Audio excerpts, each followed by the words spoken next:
Tape 3 with survivor Abram Zylberberg. You were talking about how your friend left a note in the train. How did you discover the note? We told him we knew the number of the train, and we told him to put it in, between the wood in this place, and we put it in there. And one of our friends was working there. So when this train came back, he looked, so he find this piece of paper. At that time, did you know what was happening in Auschwitz? What did you think was going on? We knew already that this Auschwitz was the older and the younger people was sent in the gas chambers. So you knew that there was such a thing as a gas chamber? Yeah, by this time we knew already. How did who decided who went on which transport? They went by areas. They went by areas. So they came to a big building, and they announced, get out, and people was afraid for the authorities, so they came out. Maybe in every building, let's say from 50, 60 families, maybe one or two families took the chance and didn't come out. What happened to them? Nothing, nothing. So they went. If they could hide, they could hide. If they could get away with it, so they caught him. They caught him a week later. Was there ever in the ghetto in all the years? Was there ever any resistance of any kind?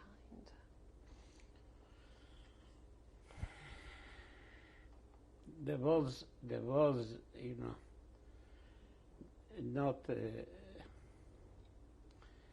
not a resistance what had any force. We was trying even to buy a gun, but it was difficult. We didn't have access to get guns. Was it easy to sneak out of the Lodz ghetto? No, it was not easy.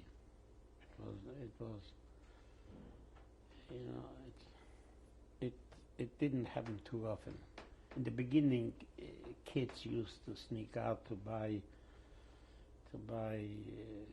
bread, but it was not easy. Did anybody try and escape? Maybe a few people tried. Maybe they got out. Not in 44. Maybe in the beginning they got out. So they went to the woods or to Warsaw. So they perished in Warsaw. So in 44, when all the deportations started, if somebody didn't come out and they went on the next deportation, was there any other way of escaping the deportations? No, only or by hiding. Or there was not. You couldn't escape. So did your family? When did they leave? When were they deported? My family was deported the last days from the liquidation of the Lodz ghetto. When was that? I think it was at the end of August or the first day of September 44. Except for the brother that you told me about Yes, before. Yes. Then me, my brother, and my parents were deported the last day of the ghetto. What exactly happened? Somebody came to the building? Yeah, we knew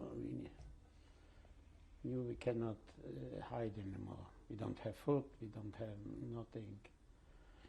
We cannot hide anymore. Did you take anything with you? Nah, I am. We took, our grandmother also went with us, and she took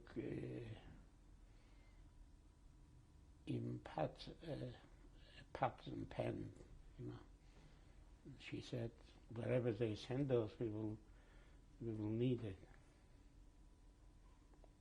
She couldn't imagine what will happen in Auschwitz. Where did you get onto the trains?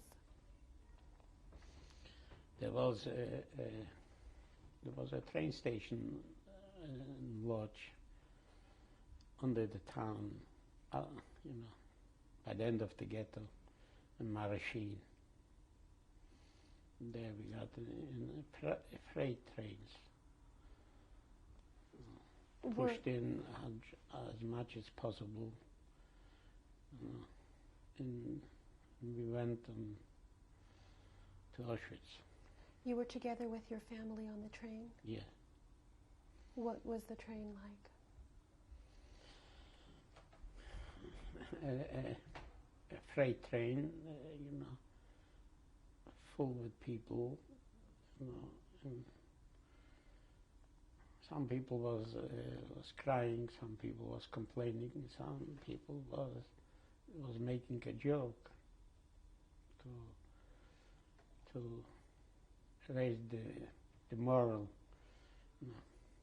How long a train ride was it?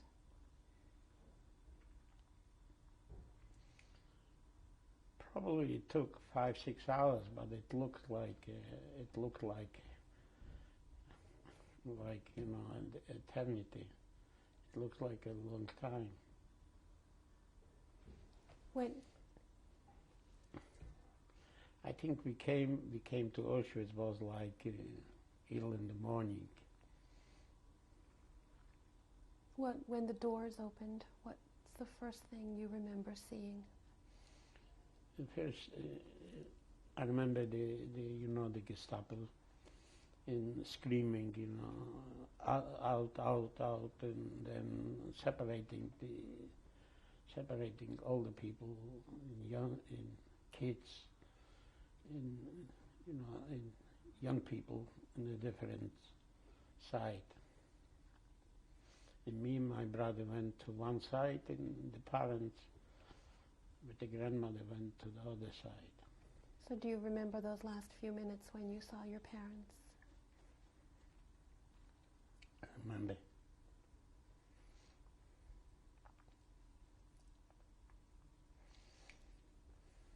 When they separated you, did you know what was happening? Did you know it was the last time you'd see them? Yeah, it was confusion, it was confusion. And yes, I knew what's going on. So you were with your brother, and then what happened? Where did they take you first? And they took us.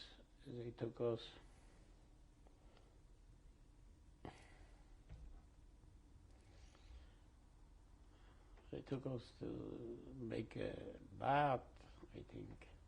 And then they took us to the barracks, to the camp.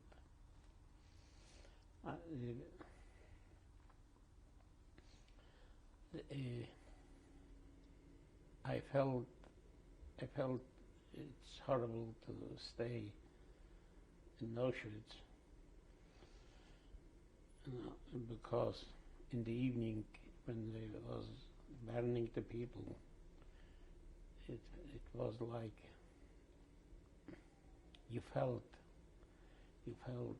what's going on. So me and my brother decided, when they called to send for work in a camp for work, so we decided to join, to go out of Auschwitz.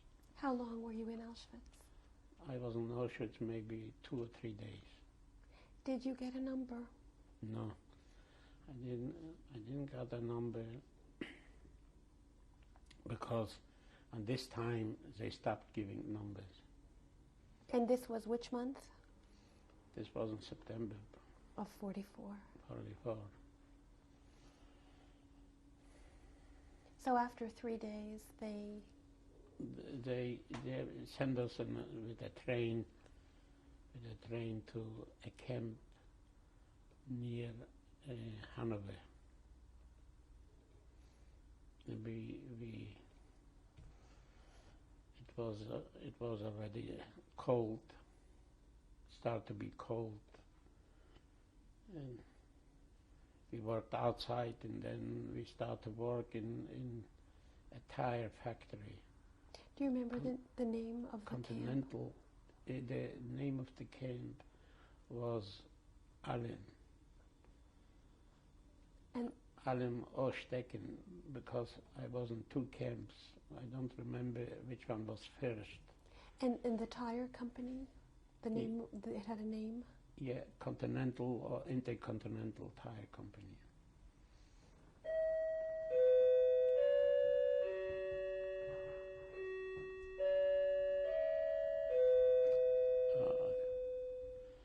And what kind of work did you do there? I worked by making the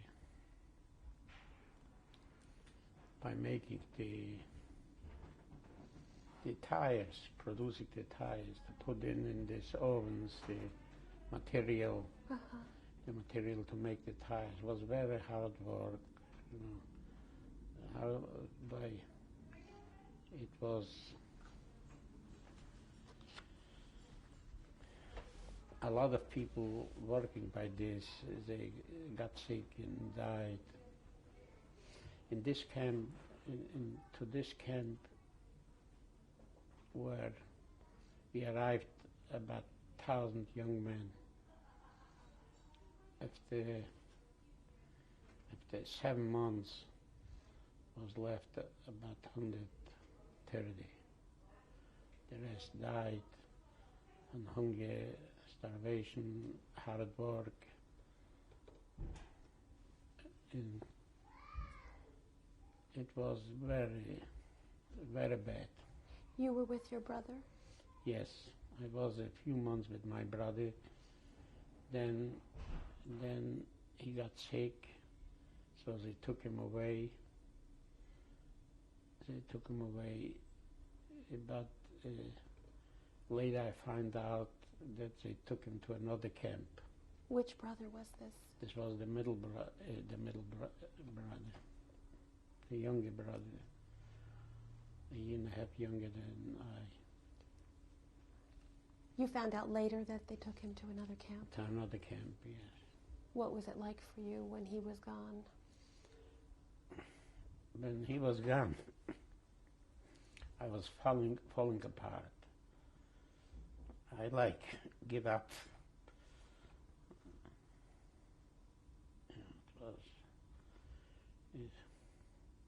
But I had friends there. They was supporting me. They was giving me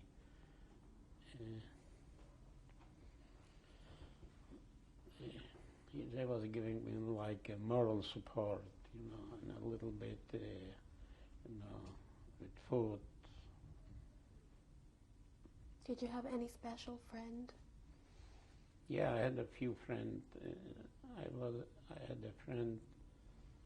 I suppose since we know each other since since kids. Was a friend Morocco, and then was a friend of mine, Lando, Fischl Neufeld. He worked in the kitchen, so we was supporting each other. This was the only way. If you were you own, couldn't make it. Were they together with you in Auschwitz also? No. I was a short time in Auschwitz. They were longer. They was a little longer. In the camp Aalen or Stecken, did you did you sleep in barracks? In barracks, yes. Yeah. And then in the morning, did you work in the camp? No, we had to walk to the factory, and then we was transferred to another camp where we was building like a town on the ground. It was cold, wet, and a lot of people couldn't make it. What kind of clothing did they have you wearing? We had the stripe uniform, and we tried, if we find a paper or a bag from cement, we used to fit it in under this, so this helped you to be a little warmer. But I remember that I had find a few of the bags from cement, and I fit it out, under this uniform, and they find it. They took it away, and I got a beating for it, for this crime. Did you witness a lot of brutality?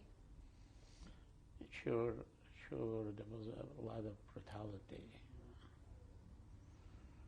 A lot of brutality. It happened.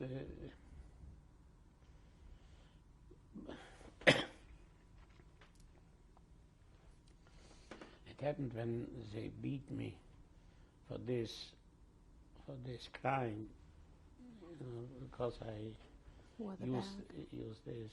So they took me even away my portion of food, and I couldn't walk already.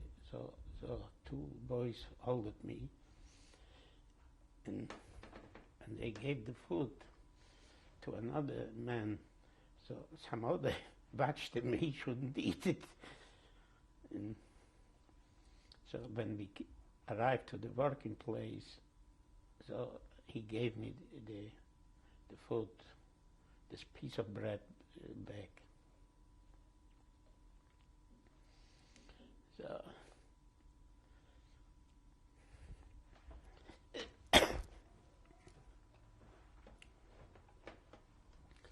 So there was, in the brutality was human behaving. Were any of the Germans, were they acting a little humane also?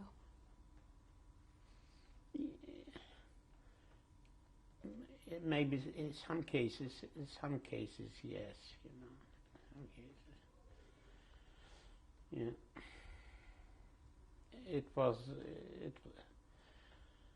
I want to tell a story. In this camp, if it didn't die, let's say in a day, if it didn't die like they had a quota, it's supposed to die 5 or 8 people. If it didn't die, so I was sick, and I was in this room where the sick people was laying. So in the middle of the night, they called 5 people, 5 men, and they put us outside, and I was like the third on the line.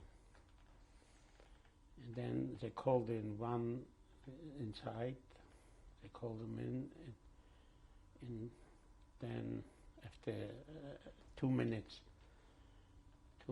they called the second, and then they called when the second went in, so I was next by the door, so I looked in through the keyhole, and I saw that they put him on a table, and they gave him an injection, and it took a few seconds. He choked and he died. And I saw this, even I was not, because we knew,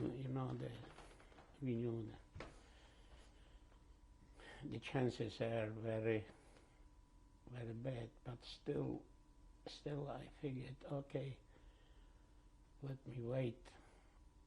So I moved to the end, like the 5th. So the next one went in I was not in a panic showing what has happened, because I knew there's no escape, you cannot get away. So when it came my turn, suddenly it was an alarm. They started to bombard the American army. They started to bombard the area, Hanover, and it was confusion, and everybody was hiding. The light was out, the light was out. I survived this.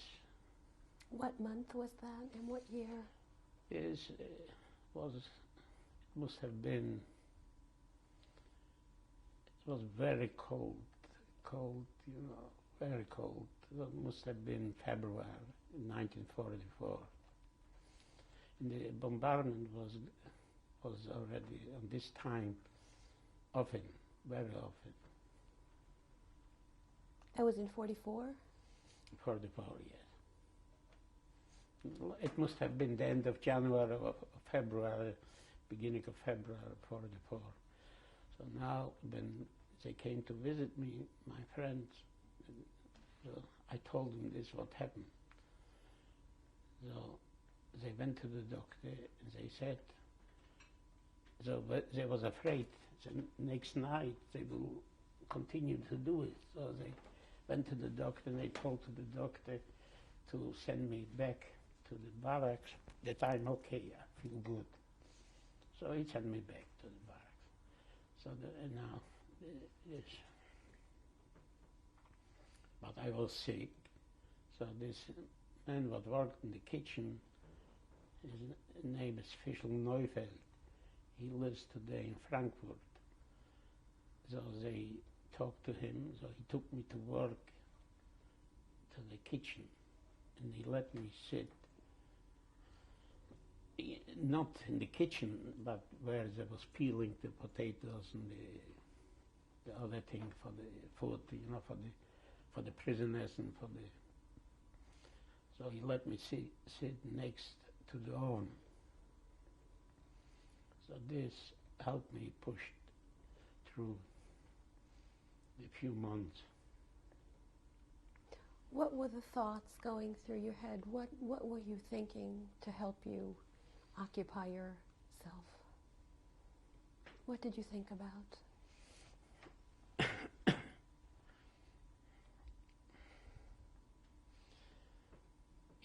You try to live, to survive.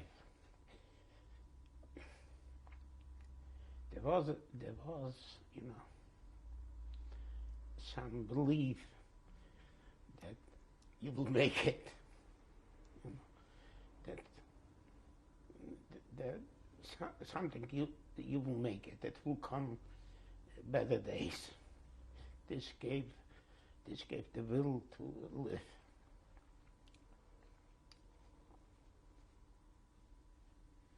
Did you recovered from this illness? Then you got better? Yeah, when we were liberated, we were lucky. We were liberated one of the first camps from the American army. And what month was that? I think it was end of March or beginning of April. It was early. I forgot, but I could. I think I could find out the exact date when I was liberated, but we was one of the first camps to be liberated from the American army. What happened when the Americans came in? You know, when the American came close, so they abandoned. A day before, they abandoned all the German officers in camp, watchmen. They abandoned it, so we was like on our own. One state.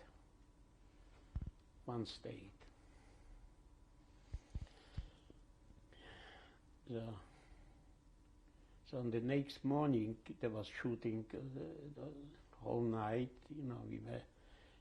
Some of my friend carried me to a field, to a farmer's field. He was laying there. You know, in the morning, the American army came. You know, and me, they took the first. You know, when the American army tied me, but also they took Germans prisoners. You know, when the prisoners passed, the Americans told me I had you know, shoes what was ripped apart, piece. It was not shoes anymore. So they told me, you know, when the prisoners passed, they told me, take you some boots of them, you know. Or they told me, take a watch, you know, take the watch, or take whatever you want. But I need boots, but I need fancy boots, you know. So they asked me, so what do you need, what do you want? So I told them I want a roll.